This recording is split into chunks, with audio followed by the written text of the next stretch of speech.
Einstein famously said that the therapies of the future will be frequency-based. He was right about a whole lot of things, so maybe he's right about that as well. Today, you see things like red light therapy, pulse electromagnetic frequency mats, and sound frequencies become more and more accepted as healing modalities. Red light therapy has a whole lot of science to back it up. The same with PEMF mats that are $1,500, $2,000 and selling like hotcakes all over the world because of the science that backs it up. And in the last few years, we've started to see more and more science emerge around the healing properties of sound, specifically sound with the right frequencies. This approach is not novel. Cultures around the world for thousands of years have used sound frequencies.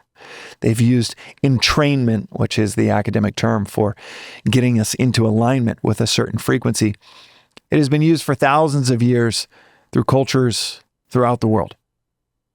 And yet the science has now started to emerge in the last few years of just how powerful this can be. And today's episode is with perhaps the most premier, renowned sonic expert around frequency-based healing modalities, with Dr. Jeffrey Thompson.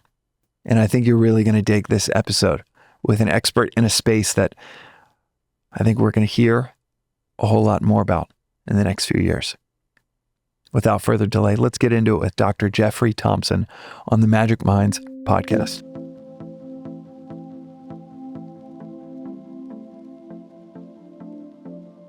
All right, Dr. Thompson, welcome to the podcast. It is so fun. We've been chatting for a little bit before we hit record. So I can tell we've got this is going to be fun more than anything else, but fascinating nonetheless. But I can just tell the way that you're able to weave all of this insight. This is going to be a fun episode. So thank you for joining us. I would love to kick it off with, do you mind telling listeners that might not be familiar with your work a little bit about yourself and your background? I started out as an artist. I went to art school in the 60s. I was a child of the 60s, an artist, a musician, a filmmaker. And I have a Bachelor of Fine Arts degree. When I graduated, I actually had some businesses, still composing music. And my Saturn return around 28 years old. At 29 years old, I went back to school. You call it Saturn return? Saturn return is an astrology thing, where Saturn, at the moment you're born, all the planets are in a certain position in the sky, and then they go through their orbits, and Saturn takes 28 years to come back to exactly the same spot in the sky as it was when you were born. It's called a Saturn return. Saturn governs where the rubber meets the road in your life. Oh, wow. That's sounds very similar to Carl Jung's individuation, which all of this stuff said happens it all about hangs 29. together. It's the cycles. It's the cycles the ancients talked about, the natural cosmic cycles that used to be celebrated by our indigenous ancestors that we just passed recently, the spring equinox. And that's when, every single day, the day is getting longer and longer to the summer equinox and shorter to the winter equinox. And at the spring equinox, the day and the night are exactly the same length. And that used to be celebrated. It was a huge celebration. People all turn out from the villages and they'd celebrate this cosmic event of the day and the night are exactly the same. And why is that important? Because it opens a window. A door opens up when they're exactly the same. Balance happens, doors open up, and you can communicate with the cosmos now and have experiences that you couldn't any other time, right? It's very interesting. Wow. That's just one. But this concept of Saturn returning to exactly the same place in the sky, and in astrology that is associated with the nitty-gritty grunt details of making your life work. Jobs and cars and maintenance and laundry and, you know what I mean? All of a sudden, when your Saturn return comes around, something in you sobers up. that your 20s is now sort of officially over. And something descends on you that goes, okay, I've done all this stuff now, and now I've talked to myself all these years about this isn't really what I'm going to do. Someday I'm going to do what I really do when I grow up. And now growing up has just arrived. Right. Now what am I going to do? For me, I went back to school. I went to chiropractic college, became a doctor, but that's not the reason I went. I went as part of my spiritual search. This body is a textbook of universal law. All the ancients knew that. The proportions, the mathematics, the structures, designs, and how the systems all fit together. It's sort of a fractal hologram of the universe at large. And so what if I was to learn the absolute top level medical knowledge of this body? Like a medical level of anatomy and physiology and biochemistry and cellular biology and all the rest of it, the chemistry, biochemistry, I would open the doorways to a whole new level of discovery of the fractal geometry of the cosmos here. I have to tell you, I was not disappointed. It was, going to school was like a mind blower. Did you struggle with it at all at the time of like, I struggled like crazy because I have like to it's gonna go memorize the backwards wiring diagram of the brain and all the muscles and all the joints. And but did you struggle with the decision? Did it feel like, this might be going backwards, or was it just full? oh, conviction? no, that's a good question because it brings up a funny sort of a dance that I have with the universe. So I go out to Iowa to the main school, the biggest chiropractic college, like the Harvard of chiropractic colleges, and spend a week, sit in some classes, talk to a bunch of people, have my mind blown.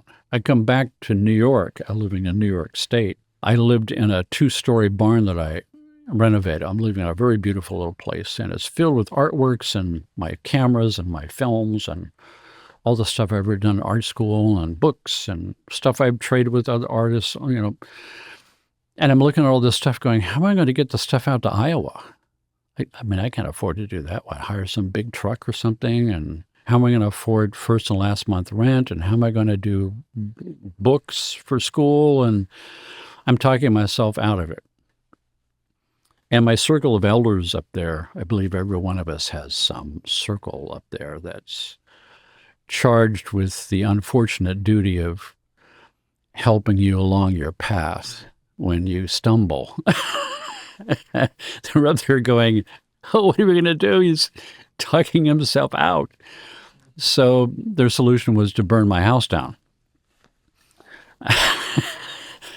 That barn burned to the ground. Nothing but ashes. All my films, my cameras, my musical instruments, all my artworks, anything I'd ever done. Any record of me was gone. I had one shoe and no toothbrush. Insurance money was just enough so that I could go to Iowa and have first and last month rent and school books, no problem, and I could travel light. Wow, so you did have that internal struggle, even when you felt the conviction. You were like, I don't know. I still wanted to go. I wanted to go, but I couldn't figure out how I was going to do it. I started to think, you must have been an idiot to think you could do that, because how are you going to make all these ends meet? How are you going to make that happen? That right there, that argument right there is the Saturn return. The impetus is to go, to change everything in your life, from an artist and a musician and a filmmaker and a craftsman making your living that way, to becoming a doctor. That's a Saturn return thing. And then the questioning about how am I going to make it happen physically is a Saturn return thing. It's the nitty gritty, the rubber meets the road. Now the question is, how are you going to make that happen? Right. And the truth is that that's not your job. Your job is to make the decision. And the universe's job is to find the answers. It's the shamanic teachings. It's the ancients' teachings that were sort of fated to walk this heroic path in life to find out the true nature of your soul, to find yourself.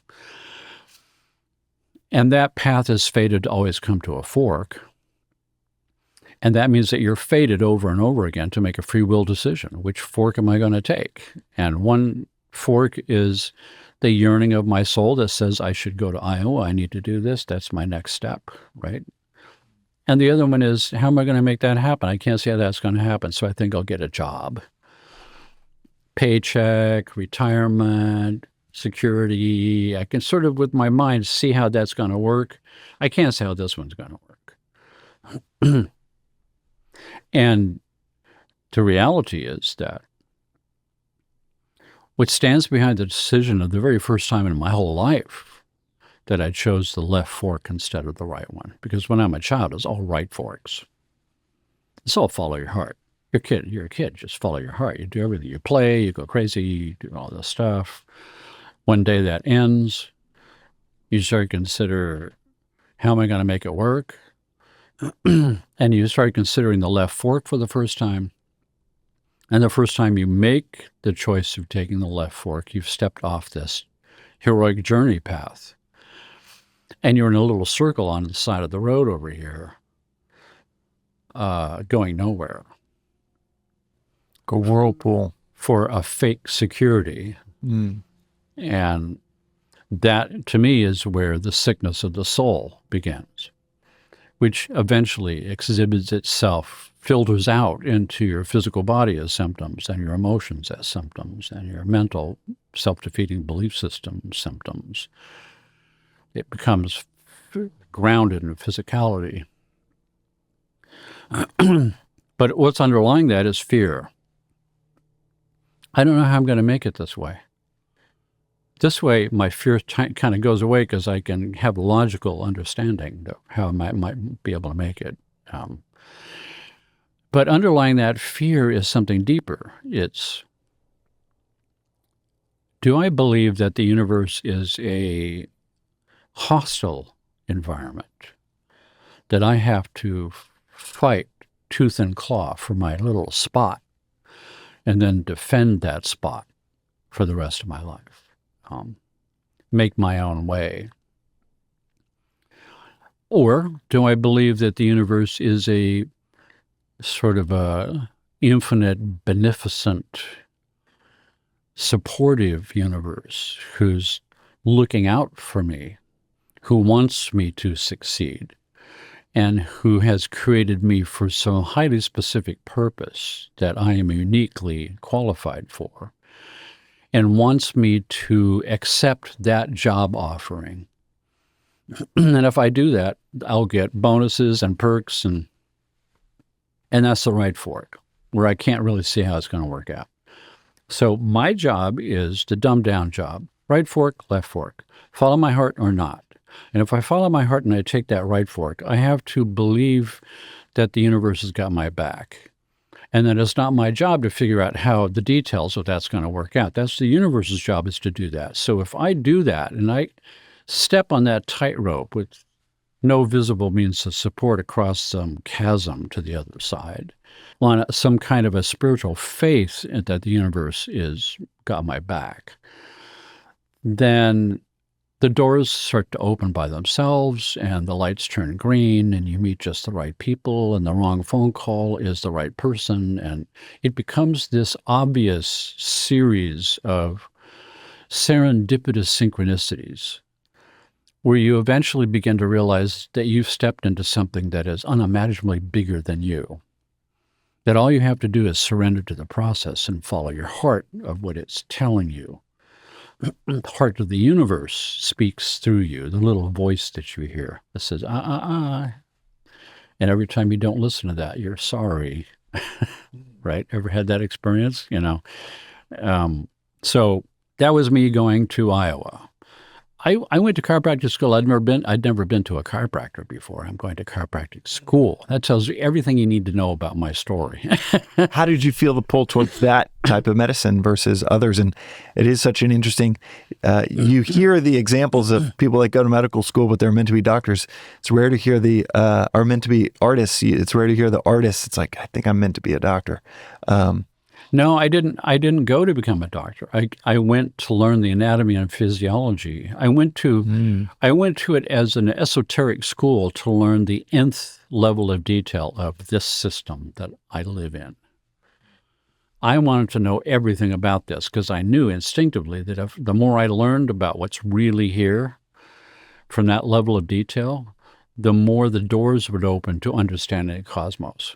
And it would help me on my spiritual search as a young man. What is your spiritual background at that time that was informing as the background to this decision, and why that form of medicine over, other forms? That's a good question. I think I was always a stranger in a strange land.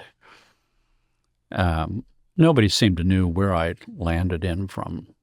I certainly didn't fit in with my parents I loved my parents. I had a great childhood. It was wonderful. But I was a military kid. My dad was in the Air Force. He was a colonel. I was writing sci-fi stories. I was drawing pictures. I was a musician. I was doing all this other stuff. I always felt like a sort of a alien visitor on the planet, observing the strange behaviors of the weird creatures around me or something, kind of a thing. But early on, I was on a spiritual search, although I didn't know it. I was questioning the religion that I was brought up in. I was brought up in a Christian tradition, but I was a military kid, so I was a Protestant and a Presbyterian and a Methodist and blah, blah, blah, blah.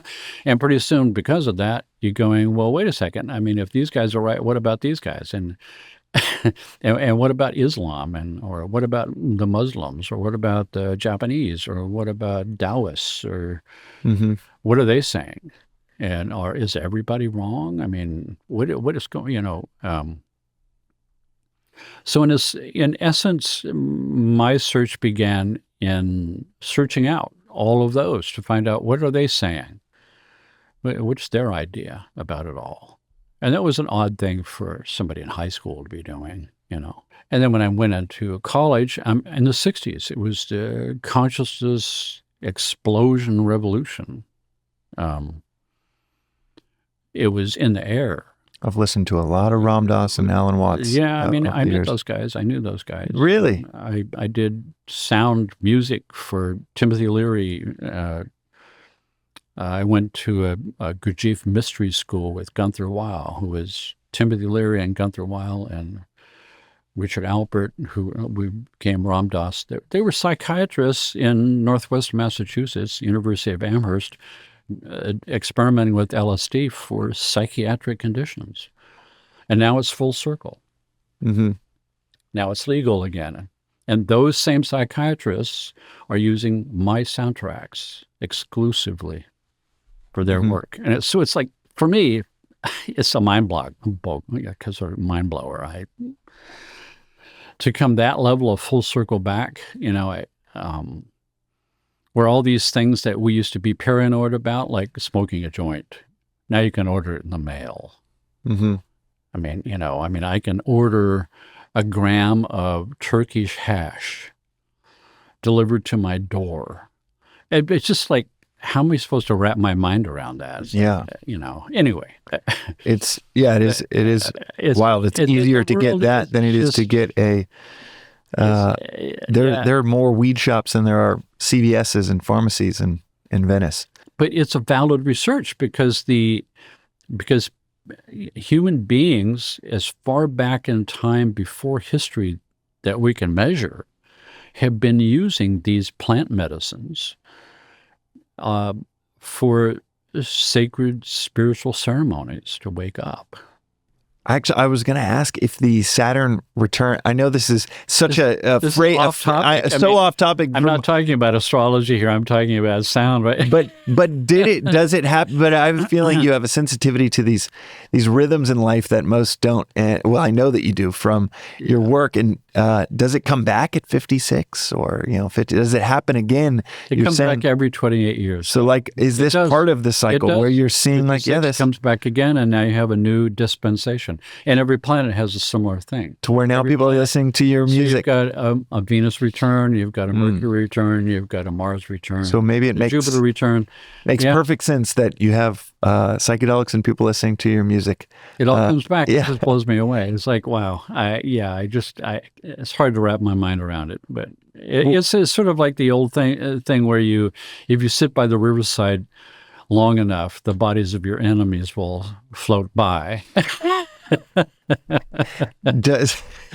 Fashions always return. It's a cyclic thing. Well, speaking of the music side of things, what took you down that route? Another one of those cool stories. So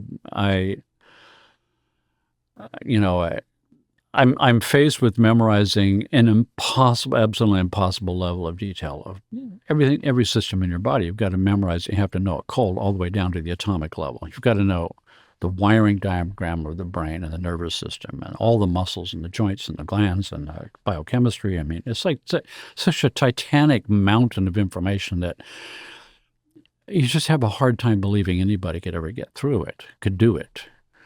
And yet you see, for me, I had 160 people in my class. They're all going to get through it. There's a very small number that don't get through. And so I'm going, okay, there's a way. I'm going to do this. I don't know how I'm going to do it. And I realized that it was easier to memorize it if I illustrated it, because I'm an artist. I've got a diploma, right? I'm certified. And so I started drawing the muscles and drawing the joints and drawing the brain and drawing the wiring diagram and drawing the nervous system, doing it in great detail. I was doing it as best I could as an artist. The more detail, the more perfect, the more it's burned in my brain. I was literally burning the pathways in my brain with hand-eye coordination of drawing this stuff and labeling it, then cover all the labels up and give myself a test. And by the time I finished drawing it, I knew it all. Oh, wow. Yeah, it was a mind blower. And I realized, wow, I solved that problem by playing to my strength. My strength, I'm an artist. So if I can draw it, then I've got it. It's burned in my brain. If I try to memorize it without the hand-eye coordination as an artist, if I take the art part out of me, then I'm Samson who cut my hair off. I just lost my power. Why am I not using my full complement of power? And so all of a sudden now I'm, making A's in most difficult courses in the school. And students are looking at these drawings and going, whoa, those are great study guides. Can I have a copy of that? Next thing you know, I'm binding them together and selling them, and I'm putting myself through school as a medical illustrator. Cool. Then the school hires me to illustrate the manuals for classes at the school. And all of a sudden, I'm off and running in a whole new direction. You could never know. You could never know where it's all going to go. And at the end of it, somehow in that process, you go from the academic side to the clinical side. And you start learning, as a chiropractor, adjusting techniques and extra hours in anatomy and physiology of the spine and the nerve roots and the brain and the central nervous system and all that stuff. There was a critical time where all of a sudden I find myself in a lab coat with all my other fellow students in the dissection lab with human bodies on tables that we're going to dissect them out. Now we've seen the pictures on paper, and now we're going to see it in 3D. I hadn't considered this, that I'm going to have to take a scalpel and cut somebody's body open. It was like sort of blew my mind. I mean, I lost sleep over this. And I remember we're all standing around at this big lab and all these stainless steel tables with the black bags. And there's about 8 students per proctors. And he goes, okay, everybody, let's zip that bag open. And I'm ready. I'm ready for this, right? So we zip the bag open, peel it back, and the guy's laying on his stomach. So we're seeing his backside. I'm going, oh, this is like a disappointment. It's not what I was expecting. He fit? Was he in shape? No, I'm just kidding. He was in his 50s. Not too overweight, not too bad. It turns all right, could be worse. Turns out he was a surgeon, donated his body to science, and wow. And the chiropractic school had a deal with Chicago Medical School for their excess bodies because they get so many. Man, talk about full circle. All right, we used to joke that he was spinning in his black bag at night because chiropractors were, but anyway, so the reason I'm telling this story is because I learned something important about the nature of reality there. Number one, raise our hand and say, this guy's on his stomach. And the guy said, well, and the teacher said, well, turn him over. And now we're all looking at each other going, turn him over? I mean, the next thing you know, you're wrestling. We're all wrestling this body. That wasn't what I was expecting at all. I mean, I was expecting arm's length, Right. No, I'm not expecting to be in there dancing with, this dead body. I turned this guy over on his back and and he'd been laying on his face, so his face was flat and his nose was squashed up to the side. And so this whole thing was dismantled. What I thought was going to happen is this moment with the dead body was completely dismantled now. It's like a Keystone's Cop joke. And when we turned him over and I looked at his front and could see his face, something happened that I wasn't expecting. I came in contact with a sense that I didn't know I had. Now, we all talk about 6 senses, 5 senses, and there's a 6th sense. I don't know what this was, 7th sense? And it's the sense of life, that something's alive. You never think about that. Most people haven't seen a dead body until you get older. But in this situation, it was different and strange and special. And so I felt like there was something in my, that there was this invisible sense that was reaching out and grasping air. That is reaching out and there's no life there and I'm coming up empty. I don't know how to describe it better than that, but something in me is like, there's nobody home in this body. And all of a sudden, my whole perception shifted from this seeing too many horror movies with a dead body to something objective, that this body that's sitting there is empty. And it's the most fantastic, detailed rubber model of the body that you've ever seen. There's no blood, right? The veins have all been filled with latex rubber. So you can dissect the veins and the arteries, right? So it's like a big rubber model. And then the teacher is going, I want you to dissect out the biceps tendon. So here's the biceps. And each muscle in the body has a tendon on each side, one on this side and the other one on this side. And both those tendons cross the joint up to the bone. So when the muscle contracts, something moves, right? So this one up here is called the origin. This one down here that crosses over is called the insertion. And he wants us and the biceps tendon is the origin, it's up here. And he wants us to dissect that out. So we have to make an incision and pull that back. And now there's the tendon. And then when we've done that, he comes around station to station and, yep, that's a good job. Now tell me, point out to me, where does the tendon end and the muscle began. And so we're looking, and I'm having difficulty because I can't tell exactly where the tendon ends and the muscle begins, because unlike the drawings that I had been making, which are nice and neat on a piece of paper, the body is funky.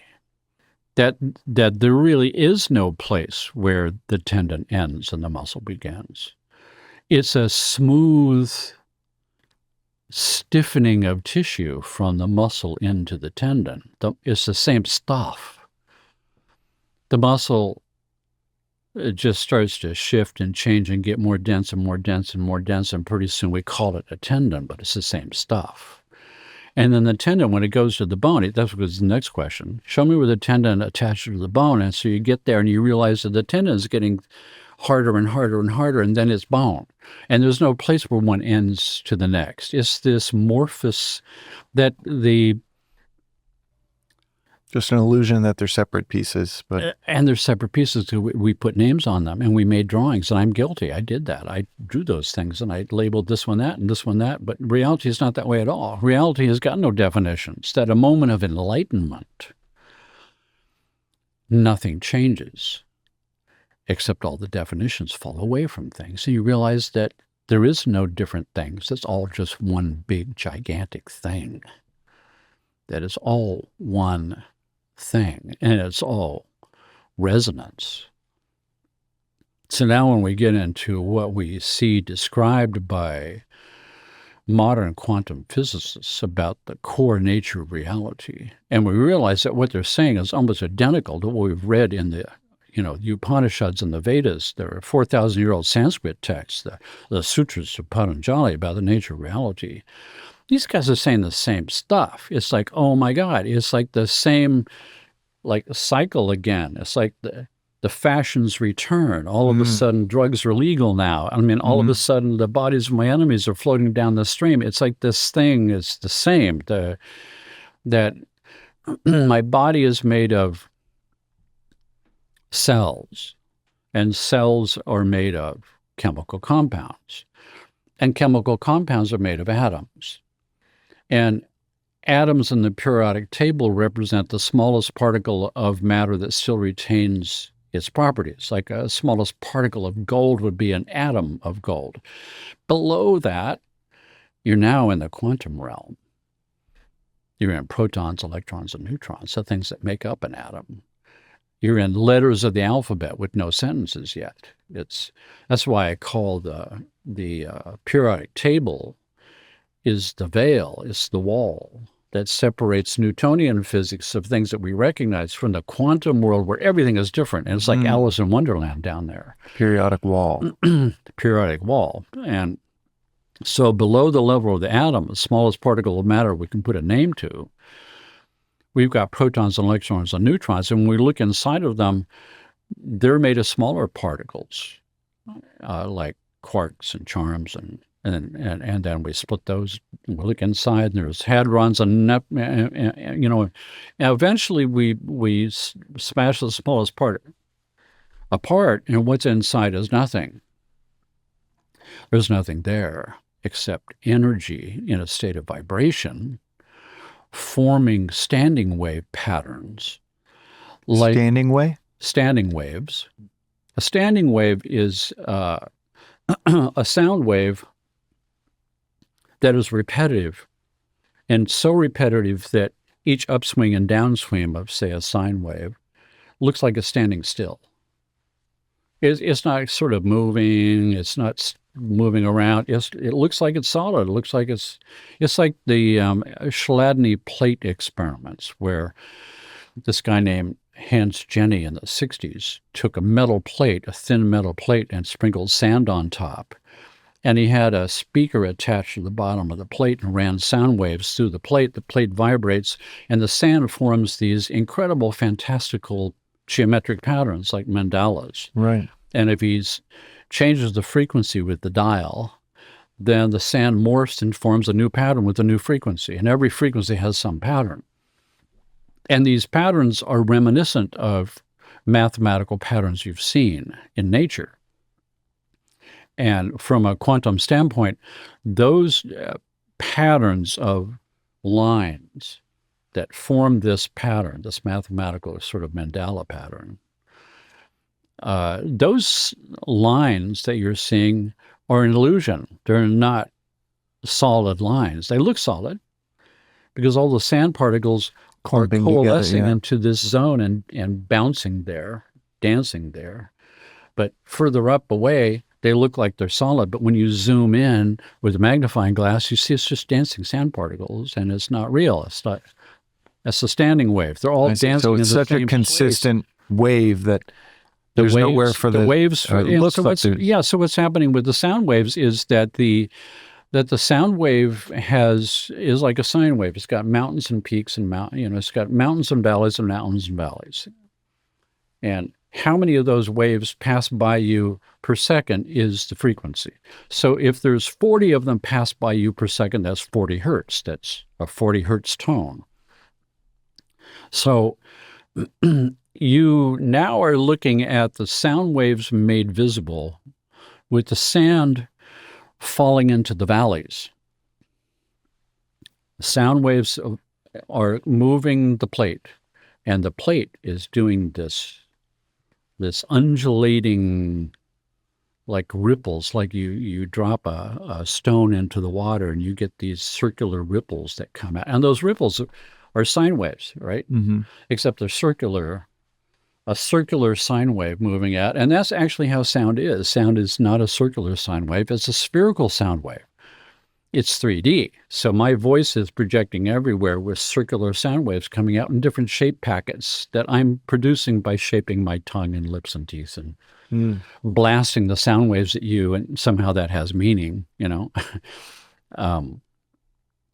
And so when you're down to the bottom of the quantum field, where you split the smallest particles open, and what's down there is this sort of ocean of vibration, vibrating in patterns that form standing waves, extremely complex geometric standing wave patterns that look like mandalas, mathematical mandalas, and they're all interlacing with each other that form more expansive patterns out of smaller patterns, out of smaller patterns, out of smaller patterns, standing waves within standing waves within standing waves. And they all obey the laws of music theory, the laws of octaves and the laws of harmonics, where the waves fit nicely with each other and stack nicely together. When they don't and they're out of tune, they bump into each other and create disturbed areas. That's discordant frequencies.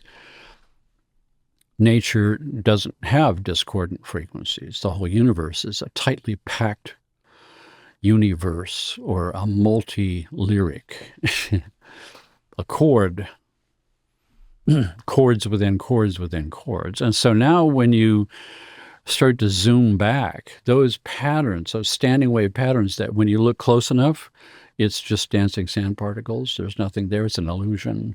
From the standpoint of the Vedas, what is that? It's the mind of God, right?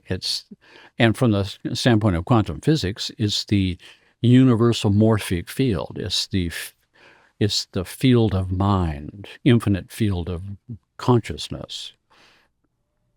And what are those ripples? We mentioned this right before we hit record. I study Vedanta every morning, and Schrodinger, we know him for his cat, but it's maybe even more directional or helpful to know he named his dog Atman because he found so much value in the Upanishads. And Atman is the name of God. Right. Yeah. Uh-huh. But yeah, so keep going. Atman is the name of my individual consciousness out of the field of Brahman, which is the mind of God. And Atman is Brahman, is the Mahavakya. So Atman, the individual soul, is the cosmic soul. The individual consciousness is the cosmic consciousness. Reflected in Christianity. Mm-hmm. Christ is God and God is Christ, but it's like a conundrum. It's right. Similar kind of. His last prayer at the Last Supper was that we recognize his union and our unity with him. And yet we kind of forget that part. But the kingdom of God is within you, as he famously said. And that is what So, such a strange contrast to what we're told is that, like you saying, I want to study the body for the doorways into perception of the universe. We're told the universe is out there. The body is this tiny little speck of dust within it that is almost irrelevant. And yet, quantum physics seems to suggest and one of the things that spins out of standard physics is matter can neither be created nor destroyed. Now, that statement means that essentially what is, and that's a Veda, right? A Vedic statement. What is, and nothing can be added to it, and nothing can be subtracted to it from it. And you're it. And you are part of it, and you are it at the same time. And that means that you are the most significant thing in the universe, because if you were removed, or the smallest little particle of one atom was removed from your body, the whole universe would collapse. Mm-hmm. That you can't add anything, you can't subtract anything. What is, therefore it's complete, and everything in it is necessary. Mm-hmm. And if it's an infinite universe, which means it gets bigger and bigger and bigger and bigger from us, and smaller and smaller and smaller and smaller the other way, forever, both directions. It means that if it's forever in both directions, you are always in the exact center of the universe. I have said that before. The reason I'm not even surprised, I have said that before, and I've never heard that anywhere else. And yet it is a simple observation that you are not out on the right field of the universe. If it is infinite, you are at the exact center. Everyone listening to this is at the exact center of the universe. And that obviously flies in the face, like we were just saying, of conventional, typical advice is, what do you think you are, the center of the universe? And the answer is yes. If it's infinite, then you are. And I always say, if you point to any part of a line, you're pointing to the line. You can say that's a line. And if the universe is infinite, then pointing to you, you're saying you are the universe. It's not just from a standpoint of physics. That right. It's not grandiose speech. That every point in an infinite universe is the center, that's a very Zen kind of a statement to make, and it's coming from quantum physicists. And it's an impossible thing for a rational thinking mind to wrap its brain around, because the mind requires definitions. It requires me to define something. And the only way I can define something is to circle around it with a definition and look at it from all sides. You can't do that with infinity, because you can't get outside of it. You're part of it. You are it. So it's an impossible thing for this, regular brain to conceive of an infinite universe. There's a book written by a guy named Terence Witt called The Null Universe, where, physicists are having a hard time, particularly presently with the James Webb telescope, for the first time being able to look further back in time, right? Because it takes time for the light of distant galaxies to reach us. So we're actually seeing them hundreds of million years ago. Right. So if we get a bigger and better lens to look further and further back in time, we're starting to get back to the point of about 300,000 years after the Big Bang, right? And that means after the Big Bang took place, it was all just gas, and then it was hydrogen and helium, and then lithium, and then galaxies began to form. Things started to coalesce and form suns, and then suns exploded and formed heavy elements, and that's you and me, right? So if you look far enough back, you should start to see proto-suns first forming. And it's now for billions of years before the first galaxies formed of many stars circling around a black hole, right? Right? So what did they see that far back in time? Furthest they've ever seen was ancient, billions of years old galaxies, which shouldn't be there, which is an impossibility if the Big Bang happened when they said it did. So either they've got to rewrite the books that the Big Bang happened a lot earlier, or throw out the whole concept of a Big Bang altogether, which many scientists and certain scientific communities have questioned all along, including me. The only reason you think it's a Big Bang is because there's the redshift. There's a Doppler effect. When an ambulance goes by, its sound goes high to low. And the light does the same thing. If it's going away from you, it shifts towards the red. So you look out in the universe, everything's shifting to the red. That means they're saying that the universe is expanding. That's why they think there's a Big Bang. But there's many more explanations about redshift than just a Doppler effect.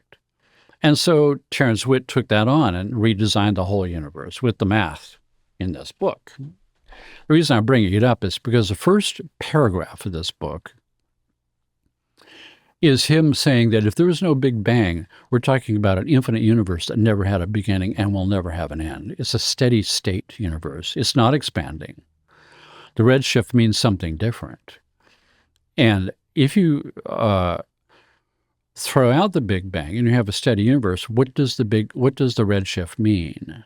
And that means you have to redesign the atom and redesign the quantum particles and redesign the whole business. And all of it boils down to there's only one mathematical, by its very mathematical formula or concept, that by its very definition requires infinity and requires eternity and requires no beginning and no end. It's the concept of zero, a concept of nothing. Nothing never had a beginning and will never have an end because it's not there. It's like it's nothing, right? And so from that standpoint, you've got simple nothing and infinitely complex nothing in an equation with an equal sign. An empty circle and an infinitely filled up circle. And what it's filled up with is all the mathematical relationships of zero to itself. 0 plus 0 equals 0. 0 minus 0 is 0. 0 square roots of 0 is 0. Plus 0. Mathematical arrays, complex math, higher math, like every kind of mathematical construct that you could ever think of or imagine or has ever been done by humanity. 0 always equals 0. So that's the infinitely complex 0 over here. What about 0 times 0 plus 0? No, I'm just kidding. It's all zero. I'm almost making that joke just to reinforce and that's underscore this. By the way, yeah. Well, I was trying to get as complex as I could. The zero, which as a concept comes from the Indus Valley. It's no surprise that the invention of zero as a quote unquote number comes from the Vedantic, the Vedic area of the world. But okay, so that's where that's going. No, I want to underscore. Because this is, if I'm understanding it correctly, you're saying simple zero equals complex zero. All of a circle that has nothing and a circle that has everything you could possibly, to the infinite degree, which it does not stop, of complications and compounding math. Complement, of zero that equals zero. Simple zero and infinitely mathematically complex zero. Where all the obviously equal each other. Yeah, and so the infinitely complex mathematical zero, the only difference between those two is the relationship mathematically of zero to itself. 0 plus or minus or whatever equals 0. That's the relationship of 0 to itself. That's the only difference between these two. And that relationship is a something that arises out of nothing. The relationship is the something. The relationship is from a nothing. Thing. It's a thing. It's a something that arises out Christ and the Father. That arises out of nothing.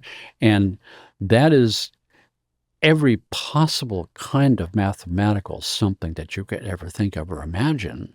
And that's why this is what nothing looks like. And it's all math. Every place you look is the math spinning out. That's why mathematics explains this universe. And everywhere you look, if you look deeply, it's nothing. It's nothing there. It's like it's an illusion. It's a dream. It's the Vedas are saying that the Godhood, the infinite Godhood, is spinning a dream. But it's not just one dream. It's every dream that could ever be. It's every story that could ever be told. It's every corridor of infinity that branches to new infinities at every moment. That when I arrive at the, at the next moment from now, and there's an infinite field of possibilities that I could step into, and I continually step into this one, where it's you and me talking.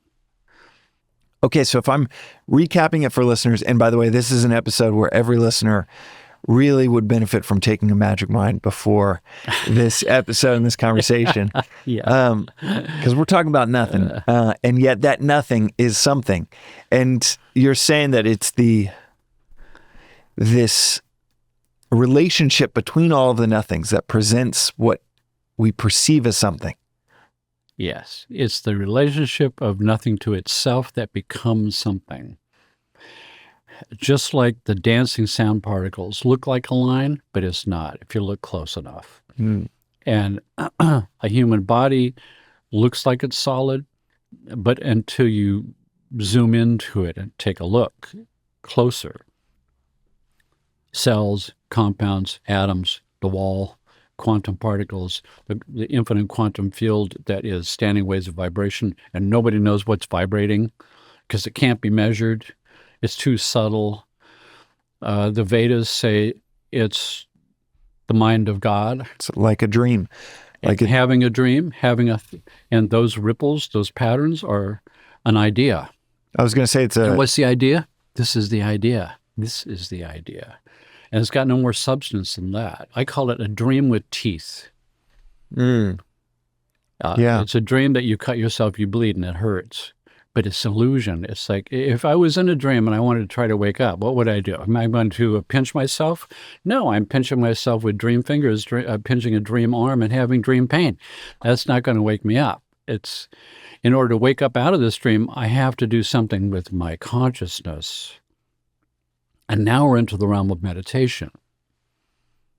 Why people have been meditating in every culture on the planet to try to wake up from the dream, to find out what's real. And sound has been the ultimate number one tool for helping to do that in every culture. Every culture's got a sound tradition. And every culture in its genesis story has got something to do with sound. Weren't we drumming before we even had language? Yeah. We were chanting first. Okay, chanting. Chanting in rhythms. And the rhythms change your state. Earliest kind of use of entrainment is a rhythm. So a lullaby at a certain rhythm was my bait to sleep. Now we teleported to the 21st century, and we can see that sleep is a series of speeds of brainwave activity that slows down from, beta down into alpha, down into theta, down into delta. The slowest brainwaves are in delta. Deep sleep. And we know what speed they are because we can hook people up to EEG machines and watch what happens. And we can say, oh, stage 1, stage 2, stage 3, deep sleep.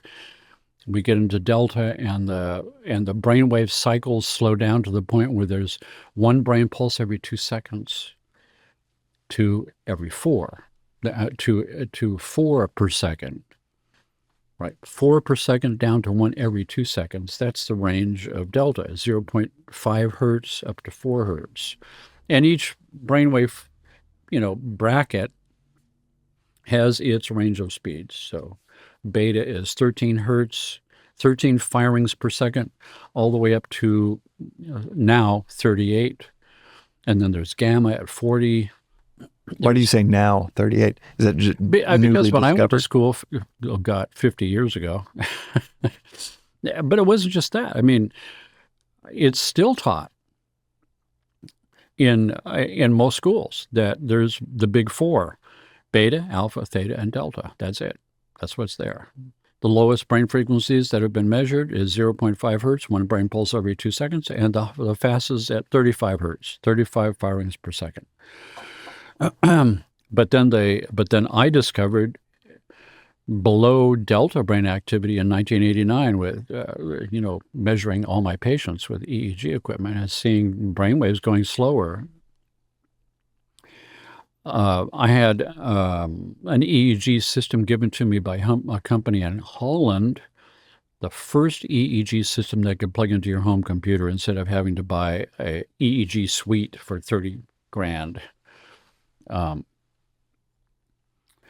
And I'm testing it out on every patient. And I'm entraining these patients with brainwave entrainment, sound waves, or pulsing at a brainwave speed to entrain your brainwaves to deep delta. And I'm seeing their brainwaves going slower than that on my screen. And I'm thinking, well, there's something wrong with this EEG machine because it's doing something weird here. But every time that session was over, that person would say, you wouldn't believe what happened to me. I was like, I was floating out of my body. I was on the ceiling. I could see you down there. I could see my body. Then I went through the ceiling, went home. I found my missing keys. It's like, what? And after patient after patient after patient with these kind of stories, and then I give them a soundtrack to use at home during the week, and they come back the next week and go, I've been having weird experiences. Like I sort of know what's going to happen. I know the phone is about to ring and I know who it's going to be. It's like precognitive experiences, spiritual insights, all this kind of stuff is starting to happen. I'm starting to think maybe there's not something wrong with that machine. Maybe there's something wrong with my education. Maybe there's something wrong with the idea that the brainwaves stop here and stop here, that they're in this sort of a box, and that I actually might have discovered something. I'm finding it hard to believe because I'm not a certified EEG practitioner. I'm in my little clinical office in San Diego seeing patients, and the concept that I could discover a new brain frequency does sort of make sense to me. Somebody would have discovered by now. But when I started doing searches online, there is no reports of below delta brain activity anywhere. And I'm thinking, I think I discovered something, as impossible as that seems. So I get to name it. The next Greek letter down from delta, it's epsilon. 10 years later, I'm doing clinical work with a former student of mine who is a neurofeedback practitioner who has the $30,000 brain mapping QEEG system. And we're working together on different conditions to see if brain entrainment might improve outcomes. And I'm asking her, have you ever seen below delta brain activity? Nope. I'm going, well, there you have it. What's the explanation of this? And she said, well, the explanation is none of these big expensive systems show below 1 hertz. I'm going, what? They don't even show the full range. The whole range is 0.5 hertz. Why? Why wouldn't they show below? And she says, well, there's nothing down there. I'm going, oh, wow. Wow. I could discover it not because I'm the world's big genius. I'm sort of surrounded by idiots. When you have a different type of instrument that just happens I had an instrument that was sent from down Holland as a new kind of instrument. It didn't have a box. It didn't have some limiter. It showed the full spectrum of everything. It was like, oh, wow. They couldn't discover it even if it was there because they've got a box on it. Mm-hmm. What took people down past 0.5 into that epsilon territory? What were you doing? This gets at the heart of your work that gets them there. I walked away from that experience thinking, where's my box? What's the box that I'm wearing on my head? Right. Because I just had one box removed. The box that they put on my head that said brainwaves only exist between delta and upper beta. That's it. Nothing else. And I saw something else, and that removed my box, and now I'm different because of that. And I'm wondering how many boxes am I wearing? It's the same thing with one box is believing that there are bones and tendons and muscles. That's a box. Dissection showed me that's not true, that one smoothly blends into the other. There is no real place where one ends and the next one begins, right? But as, getting into clinical practice, I graduated and moved from Iowa to Virginia, where my parents were retired. I stayed with them for a few months before I could take the board exams. I decided I'm just going to go and stay with them for a while and take the Virginia board exams. 3 months later, I took the board exams, passed the board exams. Is that different? Is it different between the MD route and the chiropractic route for board exams, or the same kind of? Every board is different. They're testing on what you learned in school. Okay. So a chiropractic board exam is what we learned in school. All the anatomy and physiology and biochemistry and all that stuff is the same as medical school. The only thing that's different is toxicology courses and drugs for the medical system. And we spend that extra time on extra hours in anatomy and physiology of the spine, adjusting techniques, central nervous system, spine, nerve roots, autonomic nervous system. We spend a lot of extra time there. We spend a lot of extra time in learning normal functional physiology, how the body works. The medical system doesn't do that. They're memorizing drug effects and side effects and interactions between different medications. But the basic anatomy, physiology, and lab science, that's the same stuff, medical school stuff.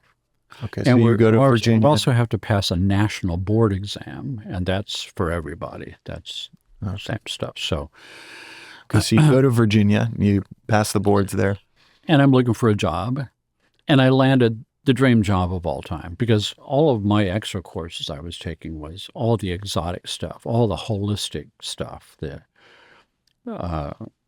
and I was interested in doing holistic practices. I was interested in using my chiropractic license as an umbrella to become a holistic physician with craniosacral work and meridian chi circulation work and biomagnetic therapy and nutritional studies to find out what blood studies to do for determining what nutrition you need, things like that, exotic stuff like that. And that's what this clinic was doing. And it's the largest holistic health center in Virginia. And the guy who ran that place was the most mind-boggling healer I ever met my whole life, even to this day. And what I learned from him changed me forever and turned me into the sort of the witch doctor at the end of the trail that people would fly in from all around the world. When everything else failed, they'd come to me.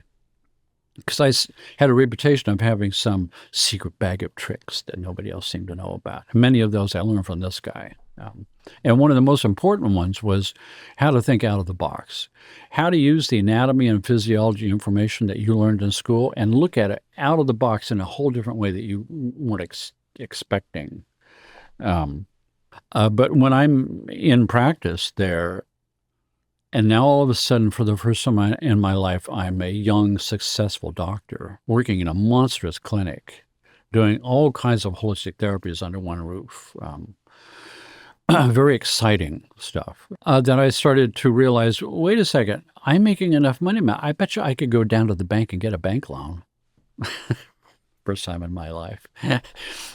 And get a bank loan for the top level, most sophisticated equipment that I could buy, and outfit my spare room with a recording studio with electronic keyboards and reel-to-reel pro recorders and mixing boards and racks of equipment, all that kind of stuff. I went down, blown no problem. I bought the most advanced keyboards in those days. It was the Yamaha DX7, the first digital. What year was this? That was 1989, 88, 89, something like that. Mm-hmm. No. That was when I moved to California. No, it was 1980, 1981, 82. I graduated in 1980, got the job in the end of 1980. I buy this equipment, stick it in my spare room. I did that because I wanted to create an album as a composer musician. I'd always wanted to do that. I figured, well, I'll probably give them away for Christmas presents for the rest of my life. But at least I did that. I made an album. I'm going to do that. And then, my wife at the time wants me to work on her back because, oh, that's right, I'm my chiropractor. So I pop up my treatment table like I always do in the spare room, and I put her on the table, and all of a sudden I step back and realize I think I just got set up here. I've got a patient on a treatment table in a recording studio, and I wonder if I could make a chiropractic adjustment with a sound wave. Each vertebra is a different shape, density, and mass, like a wine glass. I should be able to do a little testing to find out if I can resonate that vertebra with the sound wave. And I did that, and I put a speaker on her back and played it for a few minutes, and adjustment was made. Because if I find the frequency, the fundamental resonance of the vertebra, and put a speaker there and crank it up, then that vertebra is now in a state of resonance, and it's floating in a state of resonance. And it's disconnecting from the joint of the bone above and below. And that's what a chiropractor is trying to do, is to realign it back. But once it's floating, it realigns by itself. Immediately, is the pain gone? Or is it like, okay, the alignment's there, but it I might played take... it for 2 minutes just as a guess. Went in and retested it. No more muscle contractions, no more pain. She got up. Yeah, thank you. And I'm going, oh my God. That little question I asked myself, I wonder if I could, became one of the biggest doorways I ever stepped through in my whole life. It changed everything. I mean, there is like, set your calendar by that date. Before walking through that door and after walking through that door was two different people. Because now I could bring that to the largest holistic health center in Virginia, where I see 40 patients a day with a nurse and a staff and I started testing this concept of making chiropractic adjustments with sound waves. Did you already know about the frequencies and things like that? That you eventually... No, you were just... This was new. This is like, oh my God. What kind of music did it sound like? Were you using any techniques? No, I was playing I think that first one I played a cello sound. And was that through intuition of like, okay, for this part of the I need a sound. spine? What sound should I choose? I like cello. Oh, really? Okay, so I like flute. It wasn't like mapped to a vibrational frequency later. That was okay. No. The beauty is that so here's how that's done. There's a technique that I was using. It's an advanced technique called applied kinesiology. Applied kinesiology is using monitoring a stress response in the body to stressing the body out. So, for instance, if your fifth lumbar is rotated to the right and the right joint is pinched and the left one is stretched, then the nerve root that comes out of that opening is now compromised because the opening is made partially by the top bone and partly by the bottom bone. And when the bone is rotated over, then they slide and squeeze the opening where the nerve root comes out, and then there's pain. And then the muscles clamp down to hold it so it can't go out any further, and that's pain. Tight muscles hurts. The joint being pinched hurts. The nerve is being squeezed hurts. So what a chiropractor is going to do is take that rotation and move it back. And how you do that is, dozens of techniques of how you can do that. But mostly people experience some kind of a cracking sound. I never used that. I used little spring-loaded hammer guns that I could set the exact pressure and be very scientific about it. Fulcrum points and levers. So here's the deal. The brain knows that this is out because there are mechanoreceptors and the position sense sensors, trillions of them, in every tissue in your body. All the signals are coming to your body to give it the state of affairs of the union. And it's going to send signals out to harmonize them and bring them back. And this, it can't. It's stuck, and it can't bring it back. So it's stuck there. It needs help. So a chiropractor is going to come in and push it the other way. And now, and when it's rotated over, there's a facet joint on each side that limits how far it can move either way, right? So when I turn my head, one bone reaches its limit and the next bone moves a little bit, the next one moves a little bit, and that's how I get the full range of motion is each one goes to its range, right? So if it goes too hard to its range, those two facet joints hit together and get stuck because the joints are grown from a fetus and they mold together. They're grown out of each other, right? So they're perfectly shaped together. And they're covered with a perfectly smooth hyaline membrane, the most smooth stuff in the universe. And they're lubricated with the perfect lubricating fluid that only the universe can provide, synovial fluid. And when they hit too hard together, they get capillary suction lock, like two wet panes of glass stuck together. You can't pull them apart because there's this capillary suction thing that happens. You can slide them apart, but you can't pull them apart. And in mechanical industry, if you have two metal plates stuck together with oil and you can't slide them apart because it's machinery, you put a transducer on one side and you put vibration into one of the two plates and it breaks the capillary automatically, just mechanical physics. That's what I was doing. And you can't do that with like a vibrating, I don't know, a chair or something. It needs to be like sound waves. Oh, you can do it with like a massage chair. I mean, or does it need to be sound waves? Massage chair is no. The massage chair usually has these motors or rollers going up and down. It's vibration. So there's certain sound chairs out there that have mechanical motors that are creating the vibration, but you're stuck with one frequency. You can't change the frequency of those motors. And so if that motor doesn't match or it's not a harmonic or an octave of the tone that's necessary to resonate this wine glass of this bone, it ain't going to work. Okay. So for me, because I could put because I had all of a sudden this recording studio and these electronic keyboards are way more than you think they are. A rock and roll keyboard from a music store, you can tune between any two notes on the keyboard by 100 steps with a digital readout. The DX7 was digital. All of a sudden, it's not analog anymore. It's digital with digital accuracy. That means that between C and C sharp on this keyboard, there's 100 divisions of sharp between C to C sharp with a readout.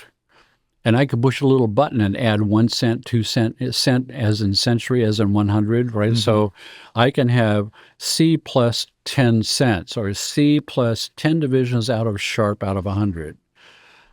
That's accurate. All of a sudden, this is a highly designed scientific instrument for controlling precise sound waves accurate to a few decimal points. And I didn't realize that until she's in front of me and I'm going, whoa. I mean, all I have to do is I push on this bone in the direction it's out and it makes a bad situation a little bit worse, right? More squeezing. Fires signals up the spine to the brain that says, oh no, alarms are going off. It's a bad situation getting worse down here. The brain has an alarm response to that. Sympathetic turns on, kicks the adrenals. All these cascade of events takes place. And one of the things that takes place in that cascade of events in a stress response is all your muscles unlock and all your joints unlock. So a muscle that used to be nice and strong is now not strong. It actually has no strength because you're having a stress response. And during the stress response, all the muscles loosen up, so you're limber. Right, so you can monitor that. What you're basically monitoring is the body's knowledge about what's going on. So essentially, when I find a good, strong muscle that's got normal strength and I push that vertebra in different directions, when I push it the direction it's out, I make a bad situation worse. The body has an alarm response, and this muscle now loses its strength. And I'm confirming the bone is out this way because I just successfully made a bad situation worse. I further stressed the system out. Mm-hmm. Now that I got pressure on that bone with the weak muscle, I now stand in a position to figure out what can fix it. And in this case, could a sound wave fix it? So I'm going to put a weight on middle C on that keyboard and play it through the speakers. while I've got the pressure in the weak muscle, play C. Nothing happens. How about C sharp? No, nothing happens. How about D? Muscle's a little stronger. How about D sharp? Way stronger. How about the next note? Weaker. Go back to D sharp. It's not 100% strong, but it's stronger. Something's happening. So let's start adding cents. Let's add 10 cents to it. Bang, stronger still. 20 cents, more strong. 25 cents, weaker. Back to 20, 21, strongest. 22, a little weaker. 21 seems to work. 21 is neutralizing the stress response even while I'm harming it. And the only thing that's going to neutralize the stress response while you're still stressing it is to give the brain what it needs to fix it at the same time you're stressing it, and the two cancel each other out. So the brain is going, oh no, a bad situation is getting worse, and oh, I got what I need to fix it at the same time, so I don't need to be worried, so I can release the stress response because I've got what I need to fix it. No problem. That's how I did it. Now I've got D sharp plus 21 cents. And I'm going to put a speaker on her back and play that for 5 minutes or 2 minutes. And afterwards, I come back and I go push it again. Muscle strong, no problem. And she gets up and confirms that. Oh, no more pain. I can push the muscles, no more spasm. It's like, holy moly, what just happened here? I mean, I just stumbled onto something that is like so immense. I can't see the corners of it. I mean, it's such a gigantic discovery and then I bring it to the clinic and I'm seeing it work on everybody. And now I'm realizing, whoa, wait a second. What about cranial work? There's 26 cranial bones all assembled like a jigsaw puzzle, and all kinds of brain problems happen with cranial, like concussion and stuff like that. When the cranial bones don't move, cerebral spinal fluid doesn't pump. Cerebral spinal fluid is supposed to bathe the brain. It's an electrolyte that charges the brain cells, and if it's not doing that, the brain is impeding in its function. My specialty was, kids with learning disabilities and brain anomalies, ADD and ADHD and dyslexia and autism and all the rest of that. And all of a sudden, I had a tool for being able to do cranial work with sound waves. I could selectively resonate a single cranial bone and have it float and reseat itself. Organs, glands. I had a blood lab in the back. I could watch your liver enzymes normalize by putting a speaker on your liver. I mean, this is crazy stuff. I'm thinking my life has now entered into like a science fiction zone or something. And I'm realizing that there's nobody in the world doing this stuff. I was going to say, are there any cultures that you'd find like, oh, they were doing this in different cultures? No, nobody's doing anything remotely anywhere near what I'm doing with a clinical application of very specific frequencies. With patients where I can see where the rubber meets the road, right? I mean, either you get better or you don't. All the rest of it's academic ideas. In a clinical practice, people are there, they've got real problems, and you've got to do something that actually does something. When you see that happen, now and the medical system, well, that's anecdotal. Well, screw that. People get better. The rest is academic. Right. I'll take experience and anecdote over a textbook page. So, don't tell me that. Don't throw that in my face. I mean, so that's what I did. Did it become data with enough anecdotes? I collected this data. I started collecting reams of data, taking extreme detailed notes of what was happening. And then I started thinking, I can do bones, I can do cranials, I can do meridians, I can do chi flow, I can do acupuncture points, I can do organs, I can do glands. What about the brain? I mean, one day the big idea happens. What about the brain? The brain's a gland. I mean, a brain's an organ. What if I could normalize a brain function and have it normalize? What does it do? What's its function? Its function is to tell all the other systems what to do. Right? And that was another one of the big moments. It was like the big holistic idea. The big holistic idea is that there's an organic biological intelligence inside of us that knows how to grow your body out of 2 cells and differentiate the tissues and make it all run on automatic under the hood without you knowing what's going on up here. It's on purpose. The monkey mind is not supposed to be screwing around with the big machine, so it's up here, doesn't have a clue what's going on. That the big mind down here, the organic biological mind that knows how to create a blueprint and then read that blueprint and make the system and then run the system, keep it balanced and keep me healthy. Sympathetic, parasympathetic nervous system, autonomic nervous system is that system. So I started screwing around with that idea. So here's how I did that. Every patient who came through, we'd run you through a whole series of different holistic techniques and collect information about all the different systems we could test through. So we're going to run you through a chiropractic exam of your spine, a craniosacral exam to see what's going on there. We're going to look at all your organs and glands. We're going to do a biomagnetic therapy assessment. We're going to do a blood test panel. We're going to check all your meridian test points. And then all of that information is going to give us a picture about all the imbalances and all the different systems in your body. Then we're going to go through and fix every single thing we found with a whole bunch of different techniques. And people walked out the other end well. Right? It's just a methodical moving through all the different systems. And nobody's doing that stuff either. Like, that was a completely different approach, a very methodical. Every system, let's just leave no stone unturned.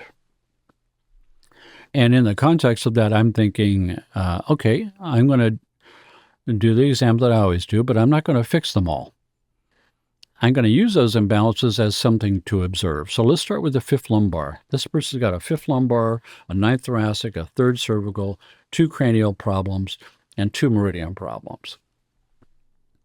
And I'm going to start with the L5, and I'm going to push and get the weak muscle and find the frequency. And then I'm going to go to T9 and see if that same frequency works. I'm going to push on T9, get a weak muscle, play that frequency for L5 and see if it works. And if it doesn't work, it means I only found the frequency for the wine glass of L5. But if it does, that muscle does get stronger, then I found something common to both of them. And what's common to both of them? Autonomic nervous system is common. It's the one managing all the vertebrae, what position they're supposed to be in, right? So now I might have to do a little more micro-tuning to get T9 on the line. Then I go back to L5 and see if this new tuning still works. Then I go to C3, and maybe I have to do a little micro-tuning there to bring all 3 online. I'm triangulating through the system. Then I add a cranial and see if the same frequency works, and a meridian, see if the same. At some point, after usually 3, they all lock in. And now I've got one frequency that works for every imbalance in every system I've found. And I'm extrapolating the idea that I must be finding the frequency for the common denominator. And that is the autonomic nervous system that directs all of them. Is that per person? It's slightly different per person? Or unique. Or it's like your fingerprint. Okay, no 2 people are the same. Okay. So it's not one frequency for everybody that comes in. No, but if I have 1,000 people and I measure their frequencies, I start to find bell curves that this frequency seems to be predominant for people of this body type or whatever. Yeah. But the whole concept of this clinic was the high specificity of everything was geared towards your system. And that's what this became. This became a whole new concept of the precise use of sound accurate to a few decimal points to make change at the core system in your brain that tells all systems what to do, the big holistic idea. If I can fix it there, then I don't have to go down and fix it in all these different places. I don't have to play doctor anymore. I just woke up the real doctor inside you. I never was doing the healing. And that was another moment for me. When I saw that work, it was like, okay, this is it, man. I don't know. Nobody's thinking about this stuff. This is completely off the chart. Nobody in the world is doing this stuff. I should be doing this full time. This is like immense. And I started for the first time in my life thinking, I think I've stumbled on my destiny or something, that there is something really important here, something really big here that I've stumbled onto that I need to pursue. And not only can that I actually find myself in the means to actually put my money where my mouth is and actually be able to pursue that if I wanted to, but I'd have to have the courage to cash in my chips. I'd have to sell this clinic and sell my house in the Blue Ridge Mountains and move to California where they don't lock you up for these crazy ideas, right? So what did your mentor think of all of this? The founder. I know that's another story.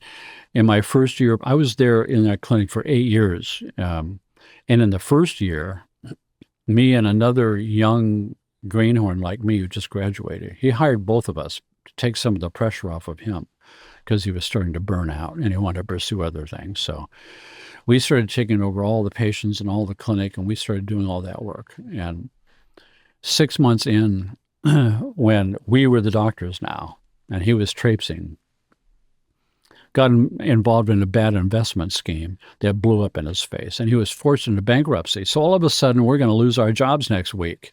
This clinic is going to close down, going to be sold by the bankruptcy court. And we're going, you got any money saved? No, we're being paid piddle. So we approached the bankruptcy court, and they said, yes, we bought that clinic for a song and a dance because they didn't want any part of all the specialized equipment. And they wanted it off the books.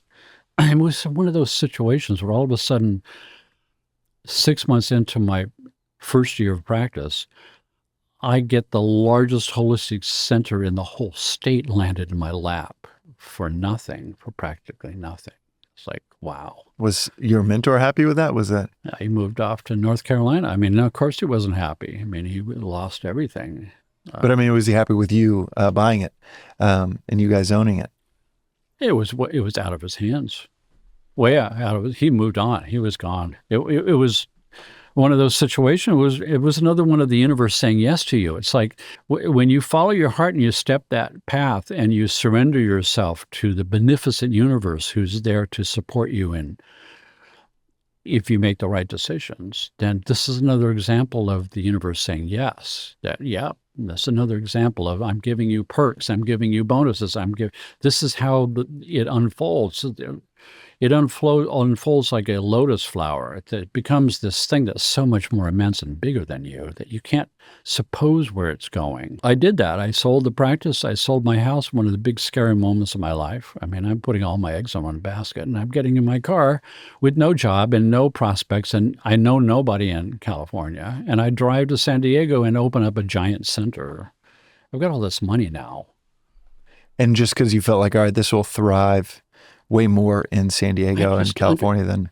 Well, I mean, I was already being hassled in Virginia. I had a column in the newspaper discussing a different condition every week and a holistic approach. They didn't want any part of that. I had to go defend myself before the medical board.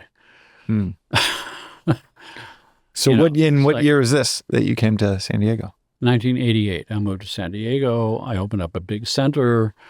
I did a big splashy full-page things. Next thing I know, I'm being interviewed by San Diego Magazine and the big color picture full-page spreads in the newspapers and ABC News and CNN. I mean, all of a sudden, this whole thing exploded. Another universe says yes. And I'm this huge success. And my album that I put out in 1986, Isle of Sky, that first album, went international like in a year. It was like, oh my God. It's like all the new age music distributors are taking my album and it's becoming this big thing. I'm winning prizes. It's like, holy moly. Wow. I guess I won't be giving them away for Christmas presents. That this is a big deal. And my experience in the clinic changed my mind, changed my brain set as a composer. Because what I wanted to make with music was what I didn't hear on the market. I heard little snips here and there, like the Beatles. Like there'll be a nice, beautiful, beautiful song in the Beatles, and at the end of it, it all just starts to drift off into Never Never Land. You know those parts of the music where it just kind of takes off and you're going on some kind of a trip and it ends too soon. I'm going, I want a whole album of that. Mm. And I'm looking, nobody's doing it. It's like, I want an album of that and nobody's doing it. I'm going to have to do it. I'm going to make albums of that. Acid trips in music. Can we find your stuff on Spotify? I'm on Spotify. I'm everywhere. Spotify and Pandora. Okay, so you and I have chatted about the music that I make in 528 hertz isochronic tones, binaural beats. That's where I started to become aware of your work over the last 3 years and fascinated by how deep it is. For listeners, you can get a sense for. Here's one of the tracks. Which one is that? This one is Delta Sleep 1.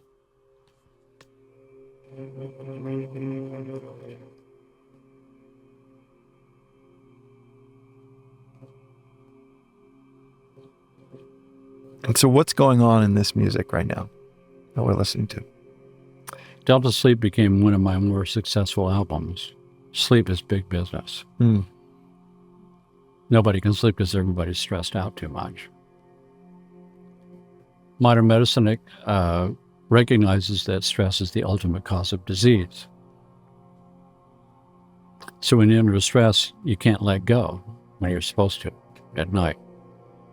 Deepest stage of sleep is physical recuperation, delta brainwaves. That's the part that I needed to recuperate because that's the part you can't go to when you're stressed out. This one sold millions of copies. It was taken up by Time Life, and they shot infomercials and played it on prime time. It was researched by the Royal Ottawa Sleep Research Center in Canada. 95% effective for pathologic sleep disorders, not just regular stuff. And what's going on in the music that is beneath the surface of the sonics we hear? So there's a series of things. Number one, there's this concept of brainwave entrainment. Number one, as a composer, if I want to put you to the deepest stage of delta sleep, then I would expect a certain type of music to be present, right? You're not going to have, high octane, heavy metal rock music to put you to sleep. You're going to have drifting, vast, shades of chords layered and, dreamy, kind of otherworldly kind of music. And then the pace is going to be slow. The pace needs to be aligned with what delta brain activity speeds are. And so we know delta brain activity is, down to 0.5 hertz, one brain pulse every 2 seconds, up to about 4 hertz. So the deep delta down by 0.5 or 1 hertz is where I wanted to go, the deepest stage of sleep, to recuperate that. And so I made the music drift at around that rate, that the rhythms are slow. The movement is this slow rhythm that is a brainwave rhythm. Second, I came up with a way of creating binaural beats that is unique. I actually have a patent on it. Do you mind explaining what happens with binaural beats and entrainment for listeners? Yeah, the origin of entrainment is most likely lullabies. You're singing in a rhythm to put your baby to sleep, so it's a similar thing.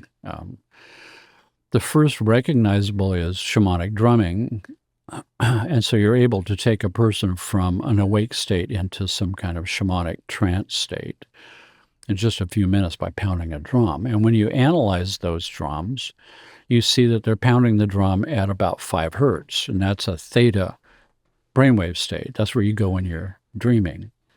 How fast or slow would that be for listeners?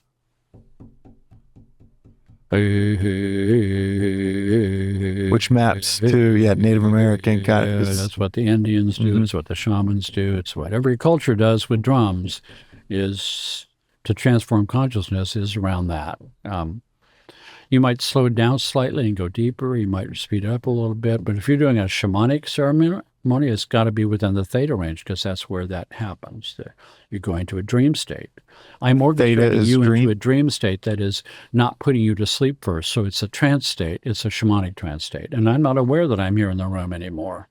I'm talking to a totem animal, or I'm climbing in a cave and meeting some kind of shaman who's giving me a secret that I need to know.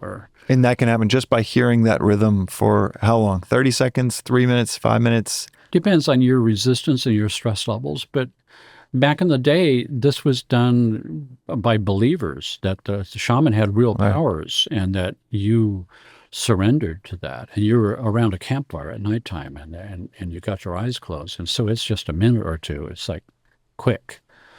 What would it be for someone off the street that is coming in for help? But now we've got fancy bells and whistles. So when you come in, as it is now, how all this evolved was we have more than 14 patents on the use of sound. So some of those patents is how we've designed a specialized sound chair, a sound table with low frequency transducers in it on sounding boards that are made of special materials and placed in certain exact positions on your body where nerve complexes are and all that kind of stuff. And we hook you up, like you're upright sitting in this chair, and we hook you up to these medical sensors. They're EKG sensors, measures the electrical activity of your heart. Positive on your right wrist, negative ground on the left wrist. And so they have to complete the circuit through your heart. And we get a good, clear, sharp picture on a computer screen, which does calculations based on that called heart rate variability. And most people have probably heard of that because of the Fitbit and the Oura Ring and the finger clip, the PPG finger clip, and maybe an ear clip with heart math.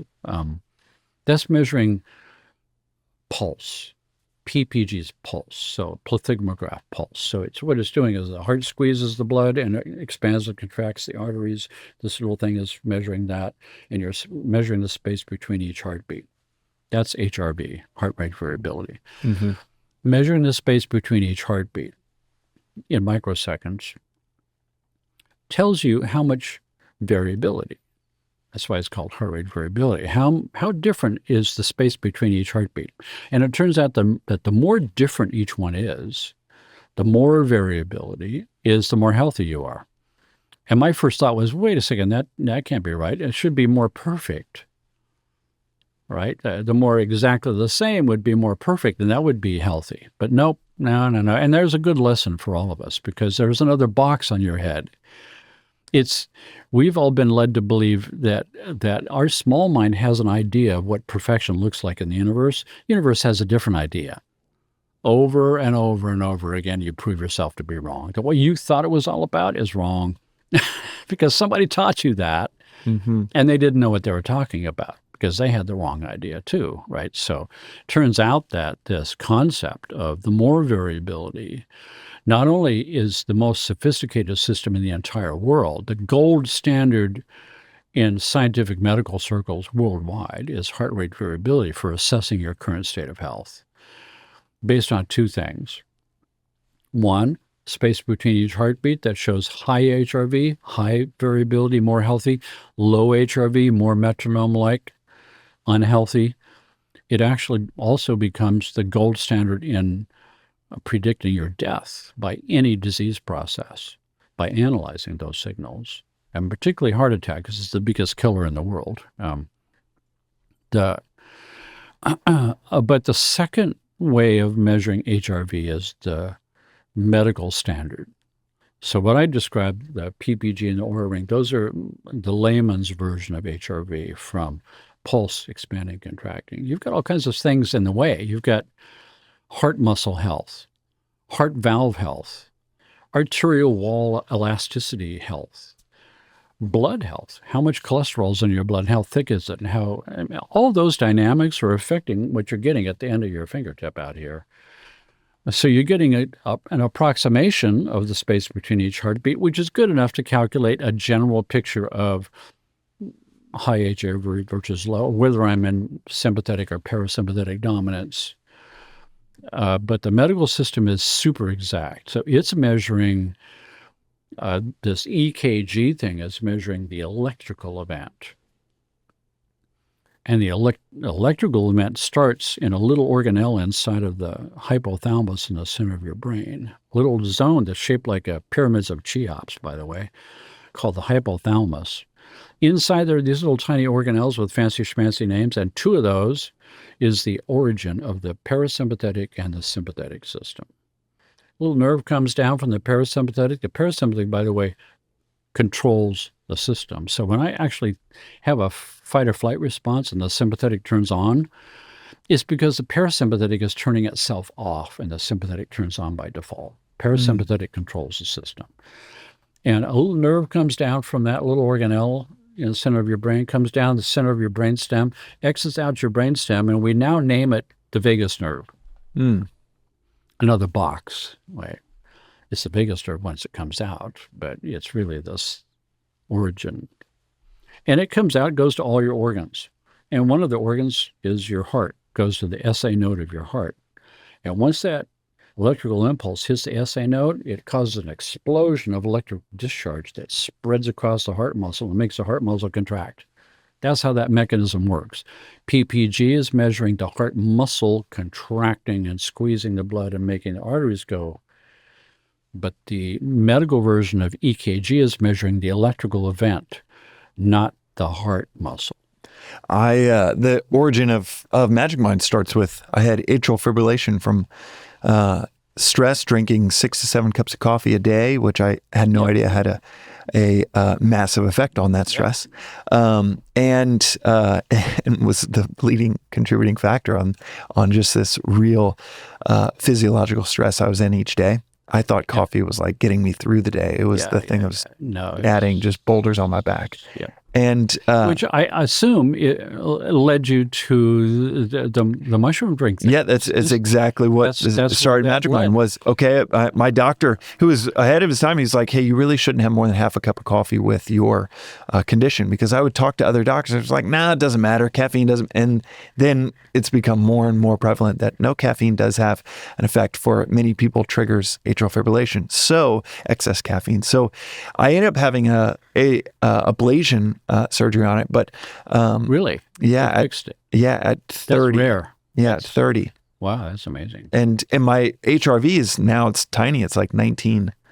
So is that microseconds or milliseconds? It's high HRV, so you've got a lot of variability. No, 19 to 20, I think is low. Oh, it's still low. Yeah, it's still low.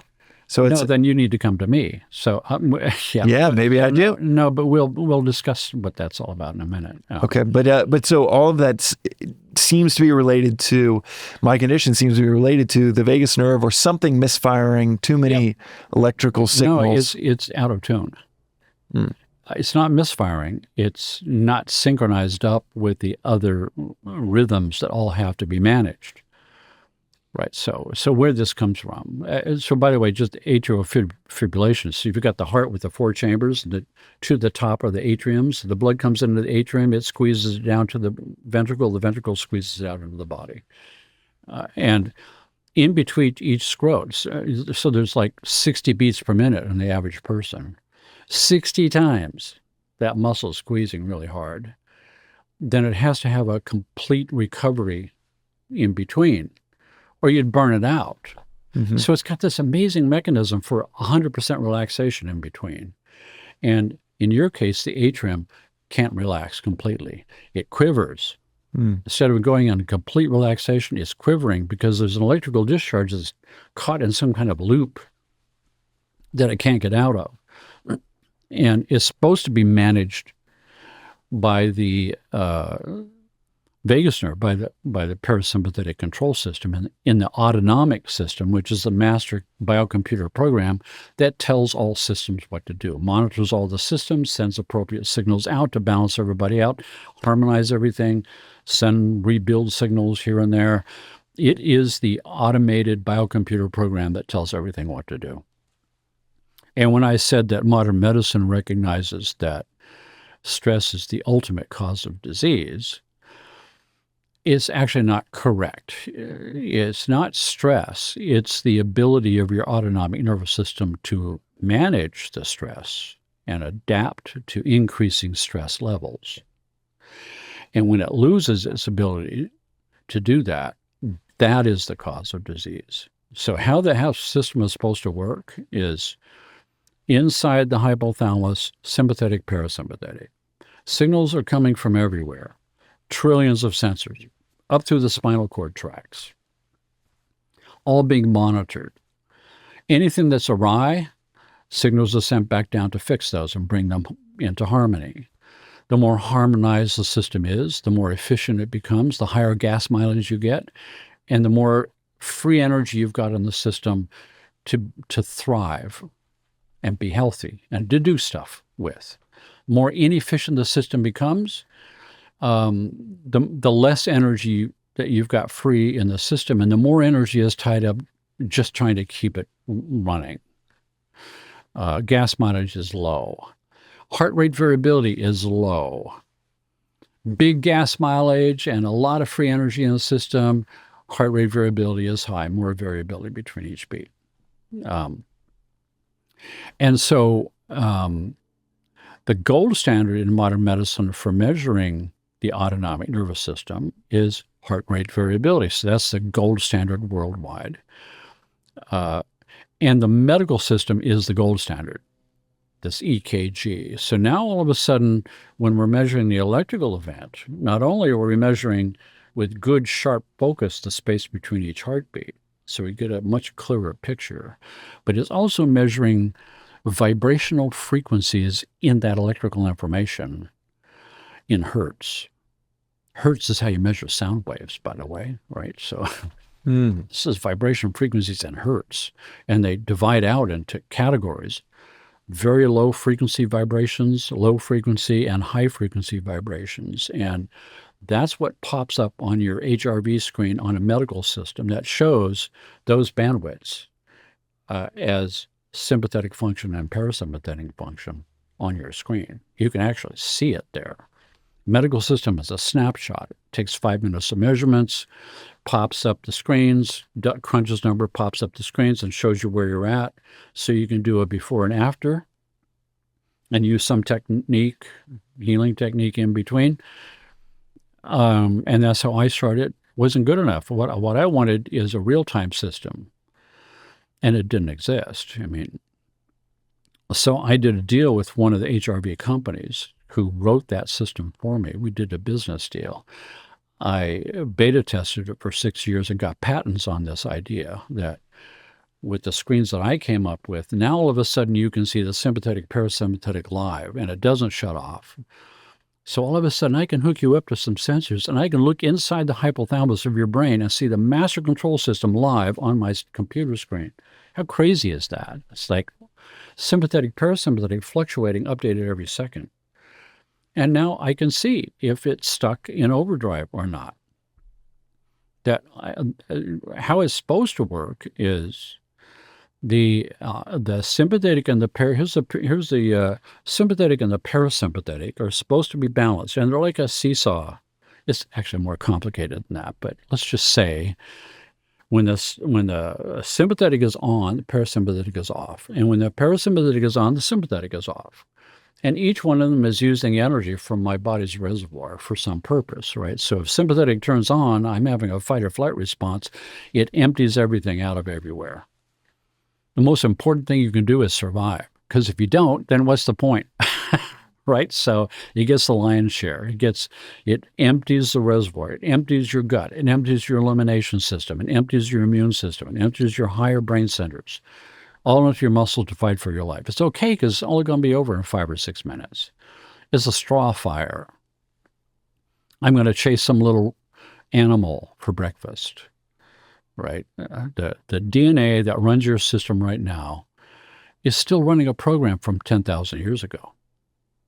You're going to need another 10,000 years of adaptive evolution to meet the stresses of the 21st century that you're being presented with right now, today.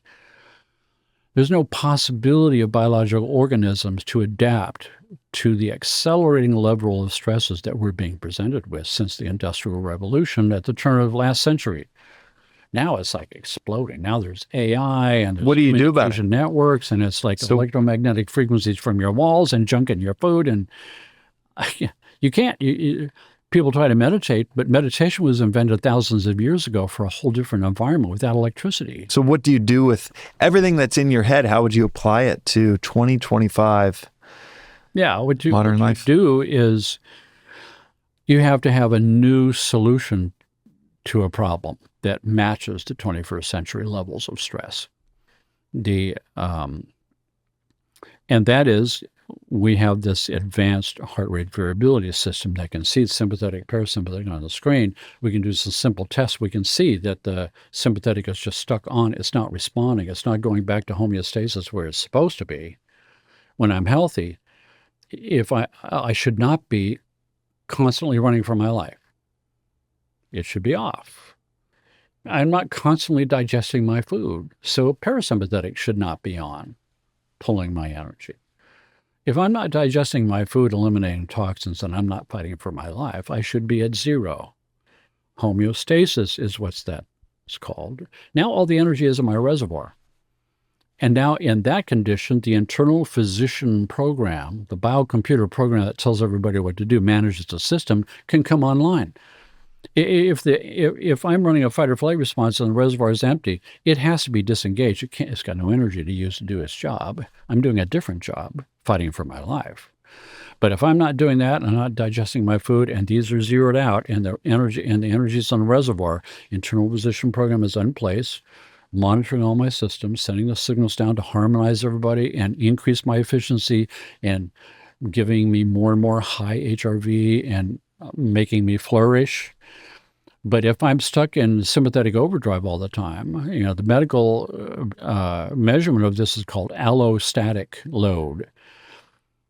My autonomic nervous system has to adapt to increasing levels of stress that happen to me in my life as I grow older, right? As a kid, no problem.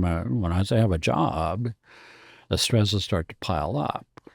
I get in relationships, I have kids, I've got a boss, I've got traffic jams, I've got all this stuff, more and more and more stresses, and the body has to be able to adapt to that and create a new set point of homeostasis or it can't thrive.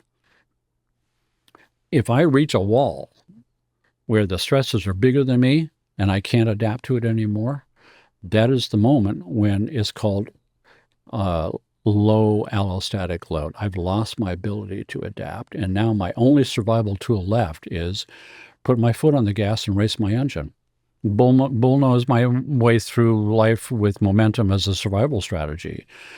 And my sympathetic is now stuck in the on position, and the reservoir is always empty, and I'm burning up all my resources, and nobody's minding the store.